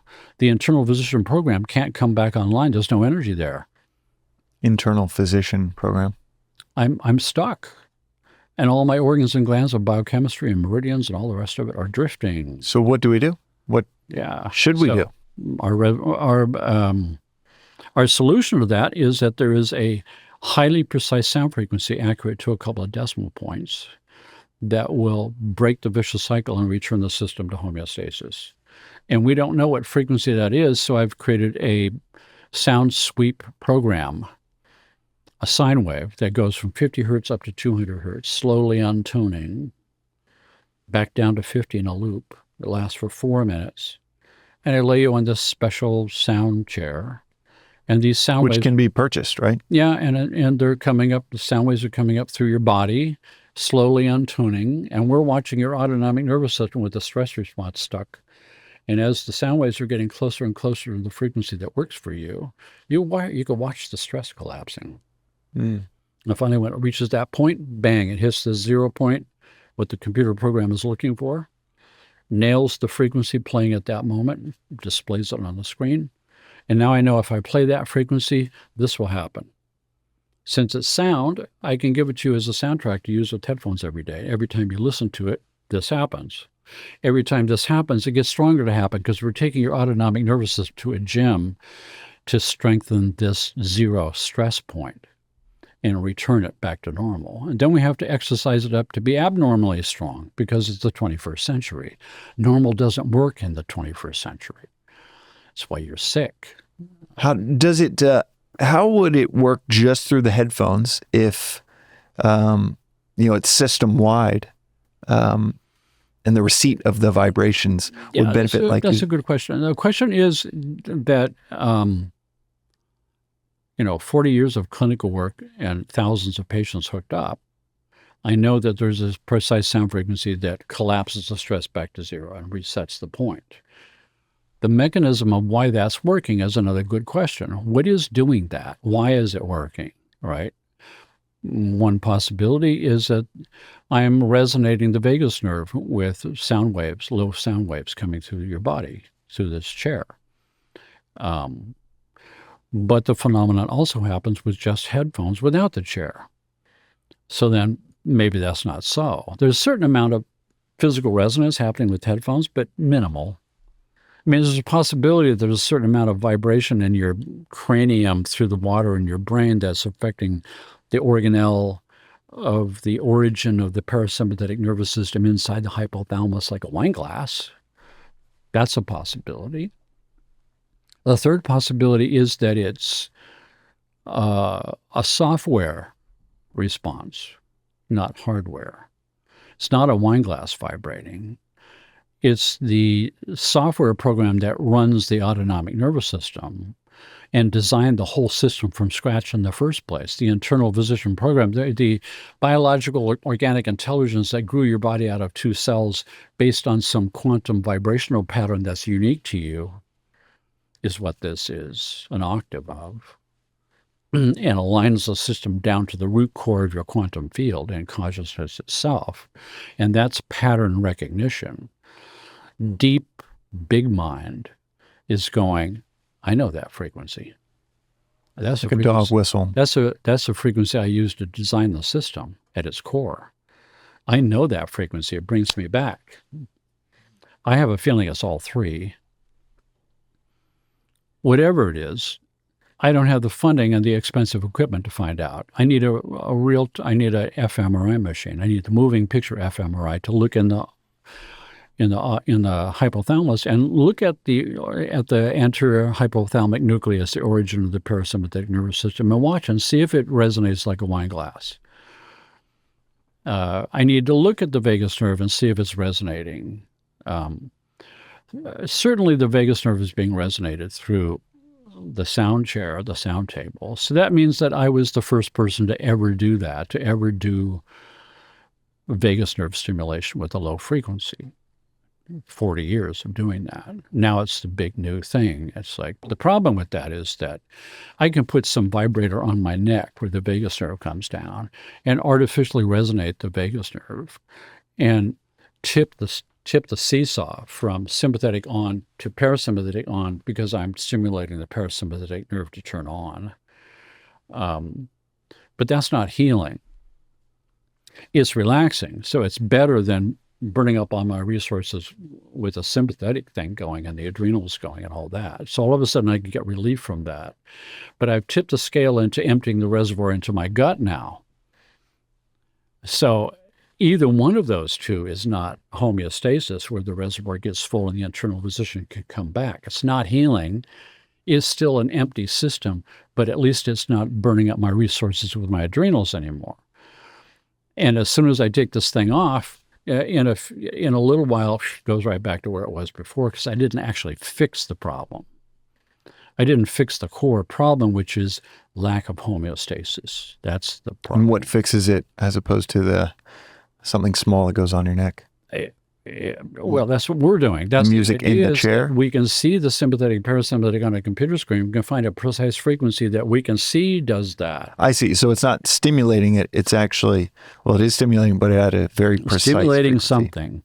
But it's a highly precise frequency accurate to a few decimal points that when we play that frequency, it's restored. Now the internal physician is back, and the list is a nightmare list that's been languishing in purgatory for 20 years, and my basic survival things float to the top. I start working on this list from the inside out and start disentangling this, but that's the only place that healing ever comes from, is inside the system.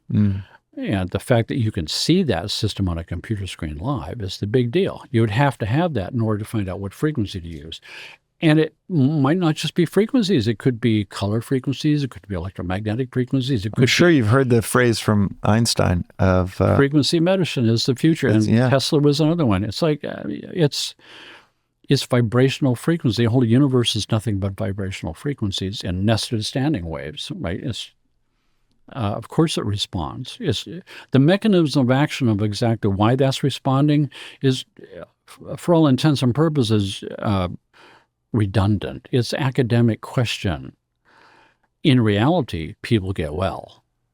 40 years of watching people get well. To me, that's the important part. And it's the same thing. I can't, unless I can reach my safe place, 100% safe.